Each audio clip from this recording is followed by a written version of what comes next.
When you were born, you have this DNA that will never be replicated in the history of the universe. Crazy. There will never be another person with your exact makeup, Lewis Howes.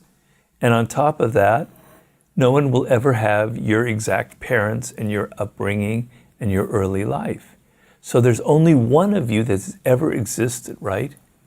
And that there's a reason for that. There's a purpose behind it. And the purpose behind it is our culture, the same thing as in nature, thrives by the diversity, the people coming into it with different angles, different perceptions, different ideas. Mm-hmm. That's what makes a culture creative, etc. All right? So it is a purpose for you being who you are, right? Yes. And it may not be that you were destined to be Napoleon or a president or whatever, but there is some kind of greatness in you waiting to come out. And it could be just on the level of working with your hands. Working with your hands is a great skill. To be a master carpenter, to be a master builder with wood or whatever, that is a form of greatness. Absolutely. You were destined to do something like that, and it was in, like a seed was planted at your birth. But if you don't know what that is, then you can't find your way back to it. And if you're 24 and you're in my position, and that man who's having his third martini says, Robert, you're never going to be a great writer, go to business school, I would have gone to business school. I wouldn't be here talking to you.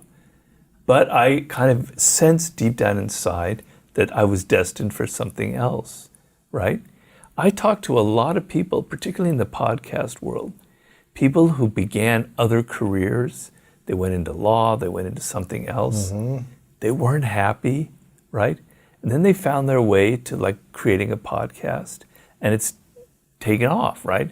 It wasn't just any old podcast. It was something that reflected their own strangeness, their own weirdness.